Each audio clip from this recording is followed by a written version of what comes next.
Assalamu alaikum wa rahmatullahi wa barakatuh, mes frérots et mes sœurs. J'espère que vous êtes au top, que tout est ok à la maison. Hafidhakumullah. Avant de commencer, je voulais vous informer que je vais lancer mes cours en ligne pour les frères motivés, pour les enfants de tout âge. Donc, c'est remise en forme. C'est une session qui va durer à peu près un mois et on va travailler la technique, la remise en forme, souplesse, 2 heures par semaine. Inscrivez-vous, ça sera sur Zoom en direct avec Junaid. Junaid, c'est moi, je parle pas de moi à la troisième personne. Et si vous voulez me confier vos petits, eh ben, avec grand plaisir, ils seront avec moi. On va faire des entraînements comme ça jusqu'à à peu près la moitié du Ramadan. Voilà, déjà que vous êtes beau, vous allez être encore plus beau. Et vos enfants, pareil. Cliquez sur les liens dans la description. Et allez voir moi aussi mon nouveau site Jundi Coach pour plus d'explications, Inch'Allah. Ceci étant dit, mes frères et mes sœurs, je suis en folie, hein. J'arrive même plus à vous dénombrer. Il y en a beaucoup qui sont en préparation de la hijra. Il y en a qui sont partis, il y en a qui l'ont fait. Je vais pas dire les prénoms et tout, mais ils se reconnaissent. Même mon petit frère, il m'a appelé, il m'a dit, il a un petit frère, notre petit frère à tous. Il a 17 ans, il a dit c'est bon, je pars tout seul. Ça y est, je pars tout seul. Là, il faut que je le contacte et tout, que je lui donne des conseils. Si vous avez des conseils à lui donner, donnez dans les commentaires, Inch'Allah. 17 ans, il part, hein? Allahu Akbar. Il m'a dit, ça y est, je veux aller apprendre ma religion, Donc là, je vais parler dans cette vidéo d'un sujet qui me semble capital. C'est le fait d'apprendre à gérer ses émotions dans la hijra. Parce que au début, quand tu arrives, franchement, c'est presque comme une conversion à l'islam. C'est magnifique. Tu as suivi la sunna du prophète, sallallahu alayhi wa sallam. Inch'Allah, tu as tout fait pour lui ressembler. Tu es parti discrètement pour pas te faire choper par la police en France. Tu as réussi ton voyage, tu as réussi à payer ton billet de bateau, tu as réussi à mettre ta famille dans le bateau, tu as réussi à partir sans éveiller les soupçons de la police, des écoles, de tout ce qui s'ensuit. Enfin, on sait comment ça marche en France. Je ne suis pas dans un film. Ça marche réellement comme ça, je pense, encore aujourd'hui. Donc, du coup, tu arrives en Algérie, tu te sens libéré, tu es bien, tu es trop heureux, ta famille, elle est bien. Tu vois tes enfants, ils sont à la mosquée, entourés de musulmans, d'enfants musulmans, du matin au soir. Les petits ont le qamis, ils parlent avec tes enfants, ça commence à révéler les sourates. Tu vois tes enfants qui ouvraient jamais le Coran, ils sont avec des enfants qui ouvrent le Coran. À l'école, pareil, que des musulmans. Bon, je vais reparler d'une anecdote aussi, parce que, voilà, je vais dire la vérité. Surtout, moi, ce qui m'avait choqué, en fait, quand je suis arrivé en Algérie, c'était que plus personne ne me regardait de travers. Subhanallah, je pensais pas que ça pouvait arriver un jour. Plus personne n'était agressif avec moi. J'ai jamais subi d'agression, alhamdoulilah, ça aurait pu, hein. Ouais, à part dans les bouchons, des fois tu te prends le chou, mais bon, ça compte pas les bouchons. Et vraiment, tu te sens en sécurité. Le fait de savoir que les gens ils respectent ta femme, parce que l'Algérie, les Algériens, c'est un peuple qui respecte énormément les femmes et tout. Donc ça n'existait pas en France. Les femmes voilées, même les femmes en général, elles ne sont pas respectées, elles peuvent se faire agresser, tout ça. Je veux pas en rajouter 3 tonnes. J'ai l'impression quand je parle que j'en rajoute 3 tonnes, mais en fait, c'est un peu ce qui se passe en France, subhanallah. Tu vas vivre les meilleurs moments de ta vie, de ton existence. Toi, qui étais musulman, qui essayais de tenir à ta religion en France, tu vas vivre les meilleurs moments de ta vie. Petite parenthèse, et ce, même si tu n'as pas d'argent. Parce que nous, le dilemme, il est violent. C'est soit tu laisses tes enfants dans des écoles d'homosexuels, soit tu viens ici, tu galères un petit peu sans argent. La question, elle est vite répondue. Tu n'as même pas à te poser la question. Il est hors de question de laisser mes enfants dans une école d'homosexuels. C'est hors de question.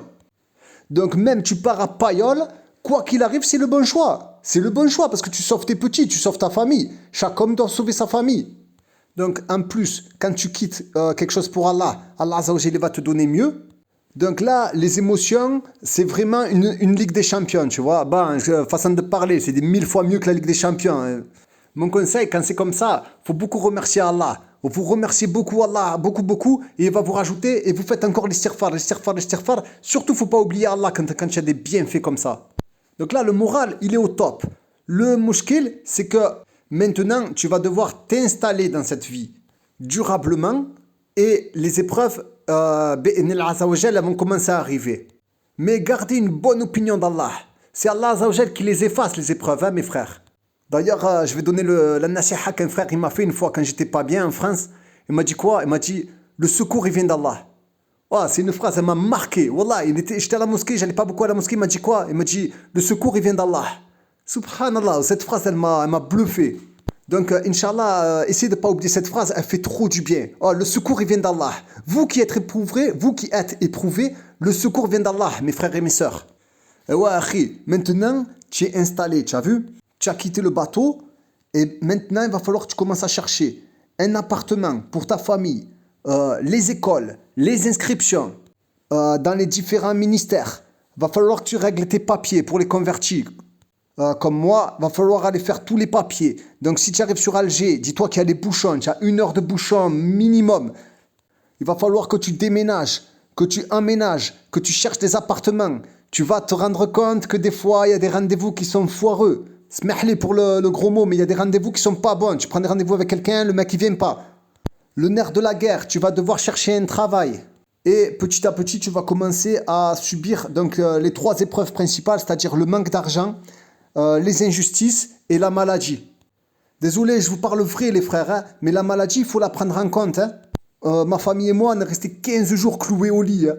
Plus que 15 jours, Fada. Au début, quand tu arrives, je ne sais pas si ça doit être l'eau qu'on boit ou l'air qu'on respire ou les choses qu'on mange et tout, mais en tout cas, franchement, au début, prenez en compte ça. Et moi, je vous préviens sur les épreuves pour que vous puissiez les passer, les épreuves. C'est pas, tu te dis, ah, je vais être malade 15 jours, ah, c'est bon, je me taille, ah, c'est bon, c'est bidon. Non, non, non, frérot, ma soeur, c'est bon, 15 jours, c'est 15 jours, tu les passes et puis c'est bon, à faire classer. Pareil pour le manque d'argent et pareil pour les injustices. Moi, alhamdoulilah, j'ai été exempté de ça, j'ai pas subi d'injustice, enfin, je pense pas. Mais je sais qu'il y a des frères et des sœurs qui subissent des injustices. Et là, le moral, il chute. Et quand le moral, il chute, il faut garder le cap. Il faut garder le cap. Dis-toi que tu es là pour adorer Allah Azza wa Jal. Et que les beaux jours, ils vont revenir, hein, bi'idhnillah Azza wa Jal. Après, tu vas rigoler de tes épreuves. Tu vas rigoler. Mais quand tu rentres dans le dur, il faut tenir bon. Même moi, une fois, Fada, j'étais pas bien. Tu vois, j'avais pas mes papiers. J'arrivais pas à avoir mes papiers. Il me manquait des choses. Je suis allé voir un shir. J'ai dit, shir, j'arrive pas à avoir mes papiers, machin. Et tu as vu, j'ai fait un petit peu le peu cher. Parce que il faut savoir que les convertis, ils sont obligés d'avoir un contrat de location. Et moi, j'ai fait, me jugez pas, astaghfirullah al-azim. J'ai dit, shir, j'ai dit, moi, j'arrive pas à l'avoir. Il y a plein de papiers qui me manquent et tout. Peut-être que je vais pas être renouvelé. Et il me dit non. Hein. Il me dit, non, tu patientes 2 mois, 3 mois. C'est les épreuves, c'est un petit peu dur. Tu patientes, mais tu rentres pas. Comme ça, il m'a dit. Très gentil en plus. Allah ibarak, très très gentil. Mais ferme. Il m'a dit, non. Donc ça rejoint ma vidéo, mes frérots, mes sœurs. Les émotions, des fois, tu es un faux là. Et c'est vrai, hein, tu passes 2-3 mois, après, bim, ça revient et tout. Après c'est un peu dur, après ça revient. Mais quand tu es dans le dur, ouais, tu vas comprendre. Tu vas dire, c'est plus l'Algérie des snacks et des boutiques, là. C'est subhanallah, qu'est-ce que c'est? Mais alhamdoulilah.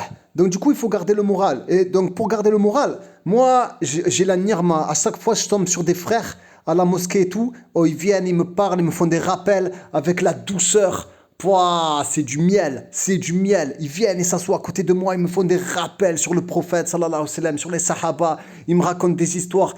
J'ai des frères, c'est des bombes atomiques. Et même j'ai vous aussi, hein. Je sais pas s'il y en a encore qui me suivent jusqu'à maintenant dans la vidéo, ça fait 9 minutes. Mais j'ai vous, Allah ibalak, vous me motivez, qu'Allah vous récompense pour tout ce que vous faites, pour tout ce que vous dites. J'espère que vous faites les choses pour Allah Azza wa Jal, que vous mettez bien votre niya, parce que ça fait trop du bien des fois. Des fois, c'est moi qui dois vous remonter le moral, je suis là pour vous, mais en fait, subhanallah, ce qui se passe, je l'ai déjà dit, c'est l'inverse. C'est vous qui me remontez, subhanallah. C'est vous qui remontez, même les autres frères et tout, même vous qui êtes en France, c'est vous qui nous aidez, subhanallah, alors que c'est censé être l'inverse. C'est incompréhensible, subhanallah. Qu'Allah vous récompense. Et qu'Allah récompense tous les frères. Parce que, des fois, il y a des frères, ils sont fermes et tout. Allah ibala, qui viennent, ils te font le rappel, ils te disent, non, mais tu rigoles quoi? Frère, tu es en hijra, il n'y a pas mieux. Alhamdoulilah, prends les épreuves, tant pis, tu prends les épreuves. Boum, boum, boum. Et le moral, après, il finit par revenir. Hein. On jongle entre les petits problèmes et les bienfaits. Ouais, regarde, dernière anecdote. La dernière fois, mon petit s'est fait agresser au collège avec une lame. Un petit, il avait pris une lame d'un taille-crayon, tu vois, il a agressé comme ça, dans la cour et tout, devant tout le monde. Et bon, mon petit, il est parti le dire au directeur et au surveillant général. Ah, alhamdoulilah, ils ont réglé le problème cash. Moi, je suis descendu au collège parce qu'obligé, tu as vu, ça aussi c'est un conseil. Faites-vous remarquer, vous êtes nouveau, allez toujours au collège, aux écoles. Vous dites quoi, c'est quoi ça, moi, comment ça marche tout? Moi, je connais pas. Toujours, faites les gros lourds. Comme ça, ils savent qui vous êtes.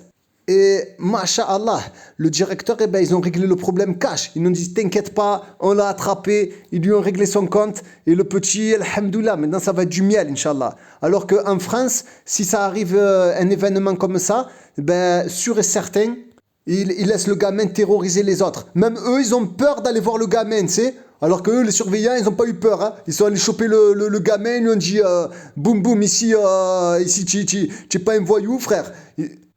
Arrête de feinter ou on te défonce. Et boum, ça a réglé le problème cash. En France, même la police, elle a peur des racketteurs. La police, elle a peur d'aller les chercher. Tout le monde a peur, les profs, ils ont peur et tout. Ici, tu as un petit problème, ben, c'est réglé, hein, ils ne sont pas dégonflés. Hein. Conclusion, mes frérots, faut rester discipliné dans l'adoration d'Allah Azzawajal, dans l'apprentissage de l'arabe, dans les cours de Aqidah et l'apprentissage du Coran. Hafidakumullah, qu'Allah vous aime, qu'Allah vous préserve, mes frères. À très bientôt, Inch'Allah.